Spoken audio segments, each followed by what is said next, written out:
Good morning everyone. आज के इस वेल्डिंग क्लास में हम लोग पढ़ेंगे जो टॉपिक्स है वो है stresses and distortion in welding. जैसे वेल्डिंग एक ज्वाइनिंग प्रोसेस है और इसमें हमारा हीटिंग एंड कूलिंग जैसा इफेक्ट होती है।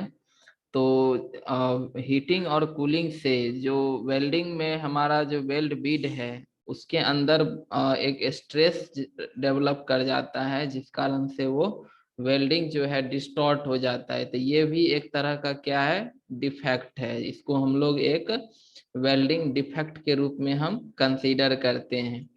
तो जैसा कि जानते हैं कि जो वेल्डिंग प्रोसेस जो हम लोग परफॉर्म करते हैं ये एक ज्वाइनिंग प्रोसेस होता है, जिसके थ्रू हम लोग दो मेटल प्लेट को हम लोग क्या करते हैं, ज्वाइंट करते हैं। तो या तो इसको यूजिंग द फिलर मटेरियल या विदाउट फिलर मटेरियल, इसमें हम हीट सोर्स जनरेट करते हैं और जिससे हम या तो फिलर मटेरियल या खुद जो मेटल होता है वही प्लेट को हम मेल्ट करवाते हैं। तो जैसे कि अगर हम फिलर मटेरियल यूज करते हैं तो अगर लिक्विड मेटल इस वेल्ड गैप में आकर के अगर फॉल होती है तो ये लिक्विड मेटल जो होती है वो काफी हॉट होता है, वेरी हॉट होती है, यानी काफी ज्यादा गर्म होता है। जब ये ड्रॉप अगर इस सरफेस प्लेट के सरफेस के ऊपर पड़ता है तो ये सरफेस प्लेट को भी अपना हीट ट्रांसफर करती है, जिससे प्लेट भी इस ड्रॉप से हीट लेकर के मेल्ट करता है। और फाइनली जो होती है कि ये जो मोल्टेन मेटल जो फिलर मटेरियल से आ रहा है और ये जो बेस प्लेट का जो सरफेस का मेटल है ये भी मेल्ट करके ये दोनों ही एक दूसरे में फ्यूज कर जाता है और इस तरह से ये एक ज्वाइंट के रूप में कंप्लीट होता है। इसको हम लोग पहले सॉलिडिफाई होने देते हैं, कूल होने देते हैं, तब ये ठंडा हो जाता है तो ये सॉलिडिफाई हो करके ये एक ज्वाइंट क्रिएट करता है। लेकिन इसी ज्वाइनिंग में यहाँ पर जो प्रोसेस हम देख रहे हैं कि पहले हमारा लिक्विड मेटल को हॉट यानी कि गर्म किया गया और फिर बाद में इसको सॉलिडिफाई किया गया, यानी कूलिंग करके सॉलिडिफाई किया गया। तो यहाँ पर जो इफेक्ट हो रहा है वो हीटिंग एंड कूलिंग, ठीक है। तो इस हीटिंग एंड कूलिंग का अगर हमारा स्टेप सही नहीं रहता है, अगर हीटिंग कूलिंग का जो प्रोसेस है वो अगर अच्छा से नहीं होता है तो फिर उसके अंदर जो एक डिफेक्ट रह जाती है वो है उसका डिस्टॉर्शन। ये हमें डिस्टॉर्शन के रूप में ये इसका डिफेक्ट दिखाई पड़ता है। तो कोई भी मेटल को, जैसे हम जानते हैं कि कोई भी मेटल की प्रॉपर्टी होती है कि अगर उसको हम हीट किया जाए तो वो एक्सपैंड करता है। तो जैसे मान लेते हैं कि अगर इसमें लिक्विड मेटल ही ड्रॉप किया या फिर हम आर्क आर्क वेल्डिंग या फिर कोई हीट सोर्स से हम इस प्लेट को अगर गर्म करेंगे और प्लेट अगर गर्म होता है तो ये दोनों क्या करेगा, एक्सपैंड करेगा, इसकी लंबाई क्या होगी, वो अपने ओरिजिनल लेंथ से ज्यादा हो जाएगा, ठीक है। लेकिन जब ये कूलिंग होगा, जब ये सॉलिडिफाई होगा, यहाँ पर ये दोनों ही प्लेट और उसका ज्वाइंट सॉलिडिफाई होगा या दोनों प्लेट अगर कूल होता है तो फिर ये दोनों क्या होगा, कॉन्ट्रैक्ट करेगा, है ना। तो आप जैसे कि जिस समय हमारा जैसे यहाँ पर एक दिया हुआ है ट्रांसवर्स श्रिंकेज, क्या फिगर देख रहे हैं कि जब मेटल को इसमें पिघला के डाला गया यानी कि, और इस कारण से ये दोनों ही प्लेट जो है वो एक्सपेंड किया हीट के कारण, और जब ये कूल हुआ तो ये दोनों ही श्रिंक किया, है ना। अलोंग द लेंथ अगर श्रिंक करता है तो इसको हम लोग ट्रांसवर्स श्रिंकेज कहते हैं।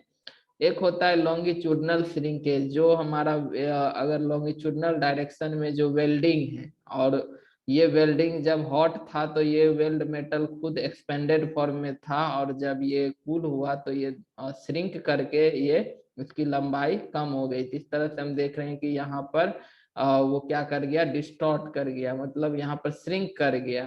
तो इस तरह का जो श्रिंकेज होता है इसको हम लोग कहते हैं लॉन्गिट्यूडनल श्रिंकेज, है ना।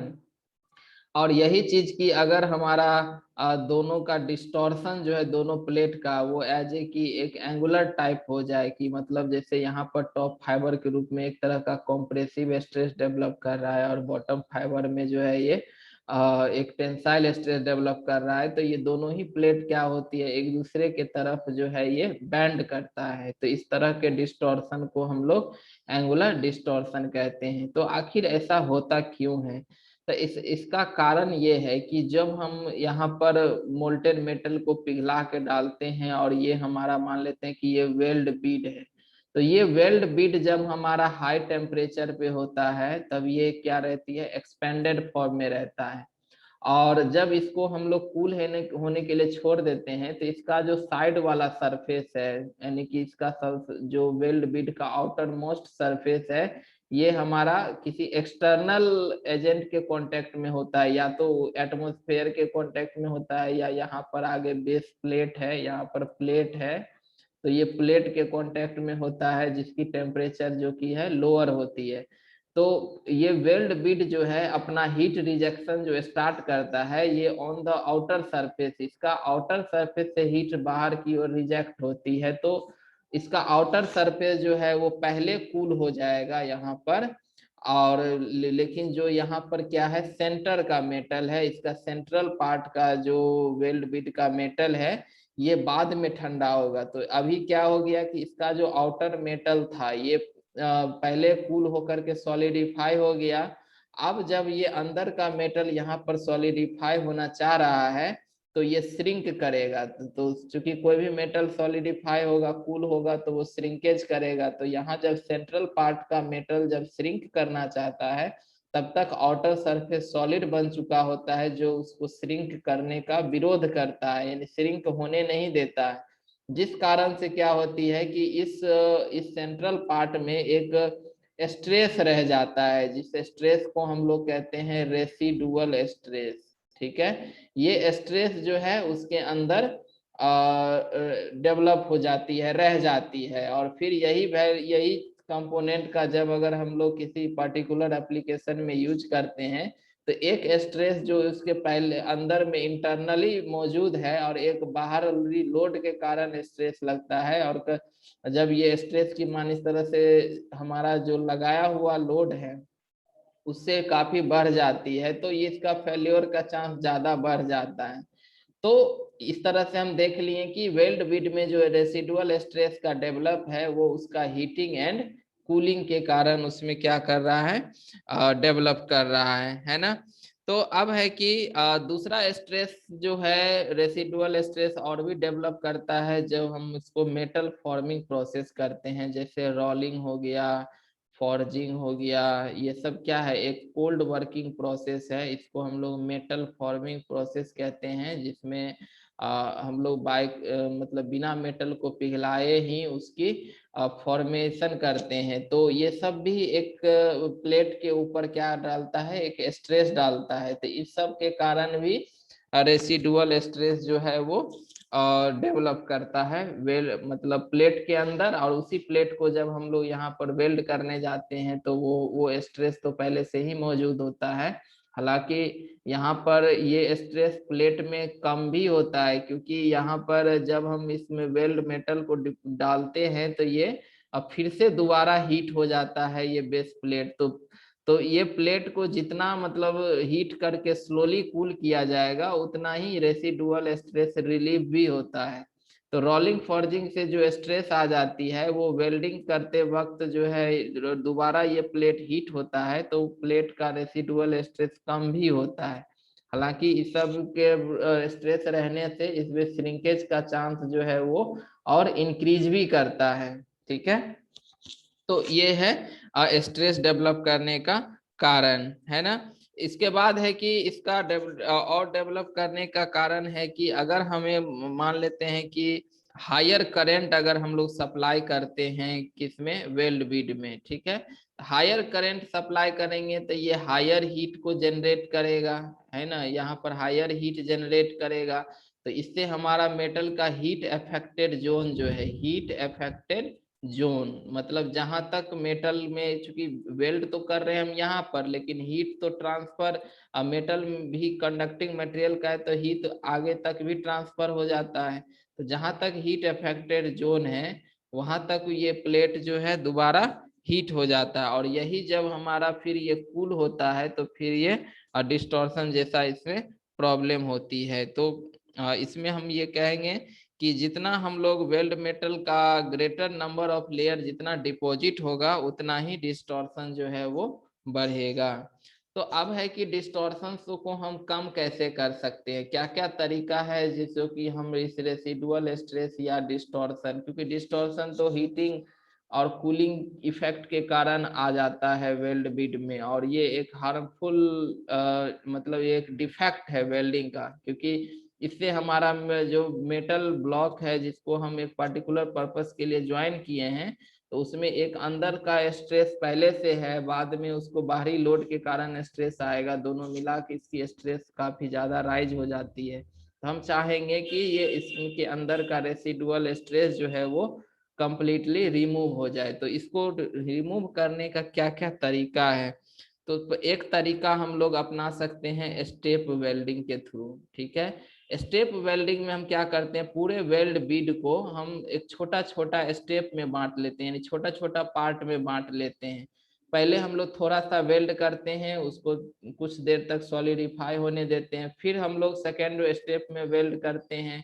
तो इससे क्या होता है कि लॉन्ग टाइम कूलिंग होता है। ठीक है, तो कूलिंग जितना स्लोली होगा, है ना, स्लो कूलिंग जो होता है, स्लो कूलिंग वो रिलीव करता है, रिलीव स्ट्रेसेज, यानी स्लो कूलिंग से जो रेसिडुअल स्ट्रेस होता है वो रिलीव होता है। तो स्टेप वेल्डिंग करने से, यानी छोटा छोटा पार्ट को, मतलब बड़ा वेल्डिंग है तो उसको छोटा छोटा भाग में डिवाइड करके और तब हम लोग स्टेप वेल्डिंग करें, तो इससे उसको कूलिंग का समय जो होती है वो इंक्रीज हो जाता है, और मटेरियल मतलब एक यूनिफॉर्मली कूल होते हुए, स्टेप बाय स्टेप कूल होते हुए आगे बढ़ते जाता है। तो इसके कारण जो स्ट्रेसेज रेसिडुअल स्ट्रेस है वो रिलीव भी होता है और वो कम डेवलप करता है।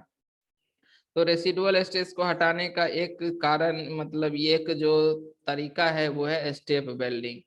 दूसरा तरीका इसमें जो सबसे ज्यादा पॉपुलर है वो है पिनिंग। ये काफी इंपॉर्टेंट है और कंपटीशन में भी पूछता है। पिनिंग भी एक प्रोसेस है, क्या चीज का, रिमूव रेसिडुअल स्ट्रेसेज। ये रेसिडुअल स्ट्रेस को रिमूव करने का एक प्रोसेस है। तो ये कैसे करता है, तो पिनिंग में हम क्या करते हैं कि वेल्ड बीड या उसके नियर, ठीक है, एक छोटा एक हैमर लेते हैं हम लोग, यहाँ पर एक हैमर लेते हैं और इसको लाइटली हैमरिंग करते हैं। लाइटली मतलब हल्का हल्का सा इसको थोड़ा सा हैमर से ठोकते रहते हैं, यानी कि लाइटली हैमरिंग करते हैं यहाँ पर वेल्ड बीड के ऊपर या फिर उसके आसपास का जो जोन है उसके ऊपर। तो ये हैमरिंग, लाइटली हैमरिंग करने से उसके अंदर जो स्ट्रेस पहले से डेवलप्ड है वो, उसको रिलैक्सेशन का मतलब, हैमरिंग करने से वो रिलैक्स होता है, यानी कि वो अपना जो जगह है वो एक्सपेंड करता है, वो मतलब जो डेवलप रेसिडुअल स्ट्रेस है वो खुद को रिलैक्स कर पाता है। तो ये एक बहुत ही सिंपल और बहुत ही इफेक्टिव तरीका होता है पिनिंग प्रोसेस, रेसिडुअल स्ट्रेस को हटाने के लिए, डिस्टॉर्शन को कम करने के लिए। तो ये वेल्ड बीड या सराउंडिंग पेरेंट मेटल के ऊपर हम क्या करते हैं, लाइटली हैमरिंग करते हैं, हैमर को लेकर के लाइटली हैमरिंग करते हैं। इससे हमारा रेसिडुअल स्ट्रेस जो है वो रिलैक्स होता है और वो रिमूव हो जाता है। तो इस प्रोसेस को पिनिंग कहते हैं। तो पिनिंग भी एक प्रोसेस है जिससे रेसिडुअल स्ट्रेस रिमूव होता है। तीसरा तरीका जो रेसिडुअल स्ट्रेस रिमूव करने का है वो है pre heating and post heating. ठीक है, प्री हीटिंग या पोस्ट हीटिंग, जैसे कि है कि हम वेल्ड करने से पहले हम हमारे जो मेटल ब्लॉक है, जैसे ये दो प्लेट है, इस दोनों को वेल्ड करने हैं, तो इन दोनों प्लेट को हम वेल्डिंग करने से पहले क्या कर दें, थोड़ा सा हीट कर दें। तो इससे क्या होगा कि इस प्लेट के अंदर जो डेवलप पहले से स्ट्रेस होगा वो भी कुछ रिलीव होगा, और प्लस में ये प्लेट पर थोड़ा सा पहले से एक्सपेंड करेगा। तो जब यहाँ पर, तब अगर हम वेल्ड बीड डालते हैं तो ये वेल्ड, ये मेटल जो है, ये जो पेरेंट मेटल है वो वेल्ड बीड से मतलब बहुत कम मतलब टेम्परेचर हीट लेगा, है ना। तो ये मतलब प्लेट भी धीरे धीरे कूल होगा और ये वेल्ड बीड भी धीरे धीरे कूल होगा, तो इससे हमारा कूलिंग टाइम जो है वो इंक्रीज होगा। तो प्री हीटिंग करने से भी स्ट्रेस रिलीव होता है, इससे स्ट्रेस का जनरेशन कम होगा। और पोस्ट हीटिंग, जब हम लोग वेल्ड कर दिए तो उसके बाद ऐसा नहीं कि फिर हम उसको फ्री छोड़ देते हैं ठंडा होने के लिए, इसको हम लोग फिर से पोस्ट हीटिंग करते हैं, थोड़ा थोड़ा हीट करते हैं, ताकि जो बाहर का आउटर आउटर लाइन जो है वेल्ड बीड का वो थोड़ा सा गर्म रहे, जब तक कि ये सेंट्रल मेटल जो है वो हमारा कूल ना हो जाए, तब तक ये आउटर लेयर जो है सो ये क्या रहे, हॉट स्थिति में रहे, ताकि जो सेंट्रल मेटल कूल होगा तो वो श्रिंकेज करेगा, श्रिंकेज करेगा तो अगर आउटर सरफेस सॉफ्ट है तो वो श्रिंक को अलाउ करेगा, तो इससे हमारा रेसिडुअल स्ट्रेसेज की मान कम होगी। तो प्री हीटिंग और पोस्ट हीटिंग दोनों से ही क्या होता है, रेसिडुअल स्ट्रेसेज का वैल्यू जो होती है वो कम होता है। ठीक है, और खास करके जैसे हम लोग जब इलेक्ट्रो स्लैग वेल्डिंग जो है या इलेक्ट्रो गैस वेल्डिंग जब हम लोग पढ़ रहे थे, तो इसमें तो एक मोल्टेन पूल ही यूज होता है ना, पूरा का पूरा एक बहुत दो प्लेट जो है को ज्वाइंट करने के लिए हम मोल्टेन पूल का ही यूज करते हैं, जिसमें एक थिक प्लेट के बीच का ज्वाइनिंग, एक वर्टिकल पोजीशन का ज्वाइनिंग है। तो यहाँ पर जब वो मोल्टेन पूल ठंडा होता है तो ये एक तरह का रोटेशनल रोटेशनल डिस्टॉर्शन देता है, ये क्या देता है, रोटेशनल डिस्टॉर्शन देता है। तो यहाँ भी हम लोग उसको प्री हीटिंग पोस्ट हीटिंग करके जो है हम उस रेसिडुअल डिस्टॉर्शन को रिड्यूस कर सकते हैं। ठीक है, प्री हीटिंग पोस्ट हीटिंग जो है करने से श्रिंकेज जो होता है वो प्रॉपरली होता है, तो फिर रेसिडुअल स्ट्रेस डेवलप नहीं करता है। खास करके जो हमारा ब्रिटल मटेरियल है, जो भी ब्रिटल मटेरियल है उसमें तो हमें प्री हीटिंग करना नेसेसरी रहता है, क्योंकि अगर डक्टाइल मटेरियल है तो मान लीजिए अगर रेसिडुअल स्ट्रेस डेवलप भी करता है, वो उसको डिस्टॉर्ट भी करता है, तो डक्टाइल मटेरियल डिफॉर्मेशन को अलाउ करता है, तो फिर वो अगर डिस्टॉर्ट भी करता है तो वो डिफॉर्म करके भी हमारा मेटल प्लेट ज्वाइंटेड रहेगा। लेकिन अगर मटेरियल ब्रिटल है, ब्रिटल मटेरियल हम उसको कहते हैं जो डिफॉर्मेशन को बिल्कुल भी अलाउ नहीं करता है, तो अगर ब्रिटल मटेरियल को हम प्री हीटिंग नहीं करेंगे और डायरेक्ट हम वेल्डिंग कर देंगे, तो फिर क्या होगा कि वो डिस्टॉर्ट करना जब चाहेगा तो ये मटेरियल ब्रिटल होने के कारण वो डिस्टॉर्शन का अपोज करेगा, डिस्टॉर्ट होने नहीं देगा, तो फाइनली फिर जो हमारा प्लेट है वो फ्रैक्चर ही कर जाएगा, क्रैक आ जाएगा या टूट जाएगा। ठीक है, तो ब्रिटल मटेरियल के लिए प्री हीटिंग नेसेसरी है, ताकि ये मटेरियल सॉफ्ट हो जाए, और जब हम उसकी वेल्डिंग करें तो अगर वो डिस्टॉर्शन होता भी है तो वो डिस्टॉर्शन को अलाउ करेगा, तो इससे प्लेट का जो है फ्रैक्चर प्लेट में आने का चांस जो है खत्म हो जाएगा, कम हो जाएगा, है ना। तो ये चीज है, इस तरह से हम लोग पढ़ लिए कि किस तरह से वेल्ड के अंदर रेसिडुअल स्ट्रेस डेवलप करता है, जिस कारण से डिस्टॉर्शन होती है। डिस्टॉर्शन मतलब हो गया कि जैसे तैसे टेढ़ा मेढ़ा हो जाना, है ना, डिस्टॉर्ट कर जाना। ठीक है, और इसको हम अवॉइड कैसे करते हैं, तो step welding, pinning, pre heating, post heating, ये सब हमारा तरीका है ना, जिसके थ्रू हम जो स्ट्रेसेस डेवलप है या डिस्टॉर्शन है का जो डिफेक्ट है उसको हम कम कर सकते हैं। आई थिंक ये क्लियर हो गया होगा, कोई डाउट हो तो कमेंट करें।